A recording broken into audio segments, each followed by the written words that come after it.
जय श्री राम, जय बागेश्वर धाम। बागेश्वर धाम पीठाधीश्वर आचार्य धीरेन्द्र कृष्ण शास्त्री मेरठ के जागृति विहार एक्सटेंशन में श्री हनुमंत कथा में अपने बचपन के दिनों को याद कर भावुक हो गए। उन्होंने मंच से अपने संघर्ष के दिनों के बारे में बताया तो श्रद्धालुओं की आंखें भी नम हो गई। जब घर में भोजन नहीं हुआ करते थे ना, तो बड़ी हालत ठीक तो थी नहीं, तो हमारी माँ एक शिक्षा देती थी। अभी भी कई बार वो बात बोलती है। माँ कहती थी, बेटा तुम घर से बाहर निकलना तो मुस्कुरा कर निकलना,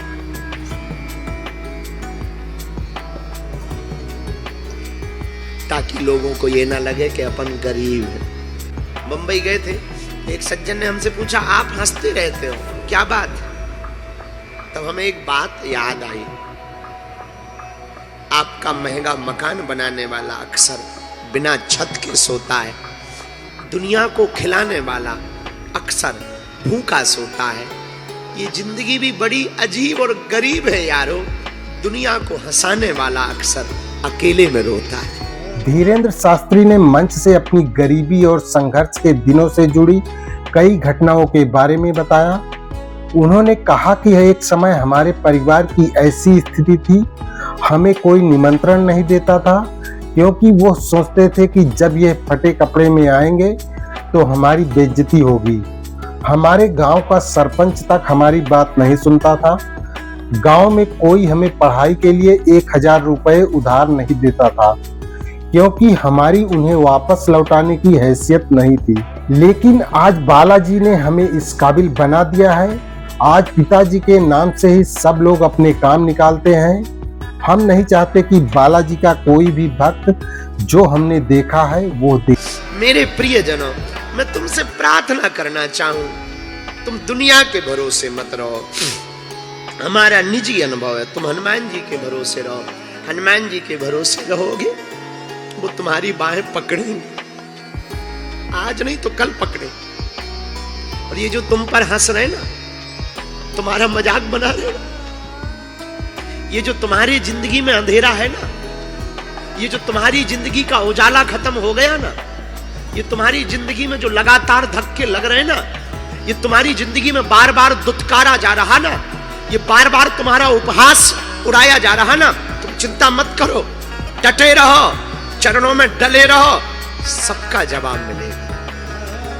हनुमान जी की कृपा है, हम अपना तो कुछ करते नहीं, हनुमान जी करवाते हैं। उन्हीं का सब कुछ दिया हुआ है, तो जितना बन जाता हर साल, उन बेटियों का घर बस जाता।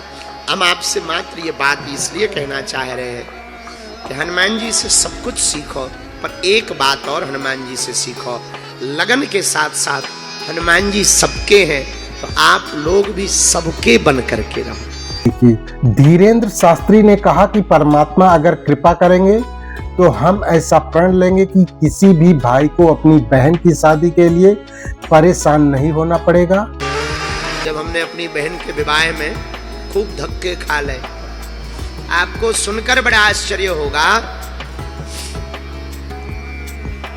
लगभग 75 पैसे का, 1 रुपया का भी नहीं, 75 पैसे का कार्ड छपवाया था हम बहन जी के विवाह में। तो ज्यादा नहीं छपवाए, 60-70 छपवा लिए। इतने लोगों को बुलाएंगे तो भंडारा कहां से लाएंगे, भोजन की व्यवस्था कहां से करेंगे? तो जब शादी होती है तो दरवाजे के बाहर पहले गांव में ऐसा प्रचलन था कि नाम लिखा जाता था वर का और कन्या का। उसके लिए कलर वाले लोग वो फिक्स रहते थे, लेखन करने वाले, वो उसका 100-500 रुपया लेते थे, 100 रुपया 150 रुपया उस हिसाब से लेते थे।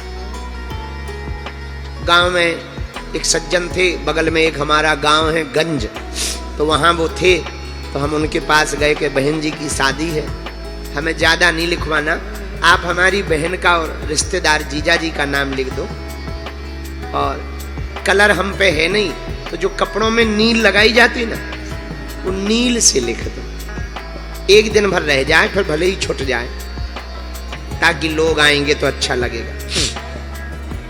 तो उन्होंने कहा कि उसके भी 80 रुपया लगेंगे। तो मन में बड़ा बुरा लगा कि कहां से लाए। जब उसके लिए 80 रुपया भी नहीं मिले तो फिर हमने गांव के एक व्यक्ति को पकड़ कर लिखवाया, और जब वो लिख रहे थे तभी हमने प्रण लिया कि हमने अपनी बहन के विवाह में तो बहुत धक्के खा लिए और बहुत अच्छे से नहीं कर पाए, पर कभी भगवान अगर हमें सामर्थ्यवान बनाएगा तो भारत का कोई भी भाई हमारी तरह रोता हुआ नहीं रहेगा। बहुत से लोग कहते हैं कि बागेश्वर बाबा धीरेन्द्र शास्त्री का बड़ा नाम है। वो हेलीकॉप्टर, हवाई जहाज और चार्टर प्लेन से घूमते हैं। बाबा देश विदेशों में जाने जाते हैं, लेकिन इसके पीछे भी मेरा लंबा संघर्ष रहा है। धीरेन्द्र शास्त्री ने कहा कि माँ और पिताजी को ना कुछ दे पाता हूँ, ना उनकी सेवा कर पाता हूँ, क्योंकि हिंदू राष्ट्र के लिए कभी पद यात्रा तो कभी दूसरे सेवा कार्यों में लगा रहता हूँ। यात्रा, कथा, दरबार इन्हीं में व्यस्त रहता हूँ। माँ से मिल भी नहीं पाता। एक संतुष्ट ये है कि माँ से आकर जब कोई कहता है कि ये तुम्हारा बेटा है, धन्य है ऐसी माँ जिसने इस बेटे को जन्म दिया, तो बड़ा सुकून मिलता है। उन्होंने युवाओं से अपील की कि वो भी कुछ ऐसा करें कि उनकी पहचान माँ बाप से नहीं, बल्कि जब माँ बाप निकले तो लोग कहें कि देखो उनके माता पिता जा रहे हैं। कार्यक्रमों में इंतजार हो कि फला के माँ बाप नहीं आए। धीरेन्द्र शास्त्री ने कहा कि उनका बड़े लोगों से मिलने का उद्देश्य प्रसिद्धि पाना नहीं है, बल्कि उनसे मिलने वाले सहयोग से गरीब बेटियों की धूमधाम से शादी कराना है। बड़े लोग उन्हीं को सम्मान देते हैं जिनसे उन्हें कुछ मिलने की संभावना होती है। उनका काम फंसा होता है तो वे बुलाते हैं। मैं तो भगवान से प्रार्थना करता हूँ कि जिस दुख से मेरा सामना हुआ उससे किसी दूसरे का सामना ना हो। आज देश के टॉप मोस्ट राजनेता भी नीति निर्धारण में उनसे राय लेते हैं। ये सिर्फ बजरंग बली की कृपा है। उन्होंने बताया कि उनकी माँ हमेशा उन्हें भगवान राम को ना छोड़ने की सलाह देती थी और यह भरोसा दिलाती थी कि एक दिन उनके अच्छे दिन आएंगे। कबहू तो दीन दयाल के भनक पड़ेगी कान, कभी तो भगवान के कानों में पुकार जाएगी, कभी तो उन्हें तुम्हारा दर्द दिखाई देगा, कभी तो पीड़ा दिखाई। तो मेरे पागलों, हमें उनको नहीं देखना है जो असफल हुए हैं, हमें उनको देखना है जो सफल हुए हैं। धीरेन्द्र शास्त्री ने कहा कि दुनिया में इज्जत वही लोग पाते हैं जो अमीर या फेमस होते हैं, लेकिन साधारण और गरीब लोगों को कोई नहीं पूछता। गरीब तो सिर्फ ताली बजाने के लिए होते हैं। धीरेन्द्र शास्त्री ने एक शायरी भी सुनाई। मुझे कौन पूछता था मेरी बंदगी से पहले, मैं खुद को ढूंढता था इस जिंदगी से पहले। इस शायरी के जरिए धीरेन्द्र शास्त्री ने बताया कि वो अपने जीवन के संघर्षों को किस तरह से महसूस करते हैं, किस तरह उन्होंने अपनी पहचान बनाने के लिए संघर्ष किया। उनकी इन बातों को सुनकर श्रद्धालुओं की आंखें नम हो गई। और जितने पढ़ने वाले बच्चे बैठे, हम तुमसे भी प्रार्थना करेंगे। बच्चों, युवान बच्चे जितने बैठे, मेरी प्रार्थना है तुमसे, तुम बाद में मोबाइल चला लेना, बाद में तुम सब कर लेना, बाद में सहेली बना लेना, सहेला बना लेना, पार्टी कर लेना, खूब उपद्रव कर लेना, पर एक बार हमारी प्रार्थना है, अभी तुम पढ़ लो।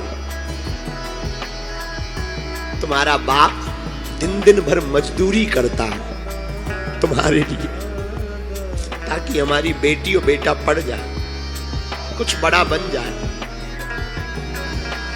और कल के दिन जब उसे पता लगे कि तुम्हारी हमारी बेटी और हमारा बेटा स्कूल के नाम पर जाकर के पार्टी कर रहा, या आंखें लड़ा रहा, तो क्या बीतेगी उस बाप पर, क्या गुजरेगी उस मां पर, क्या सोचेगी वो मां, क्या सोचेगा वो बाप कि हम इसीलिए दिन भर मेहनत कर रहे, हम इसीलिए दिन भर मजदूरी कर रहे, हम इसीलिए पागल हैं। मेरे बच्चों, बेटा और बेटी वो महान नहीं है जो माँ बाप के नाम से जाना जाए, बेटा और बेटी तो वो महान है जिनके नाम से माँ बाप को जाना जाए।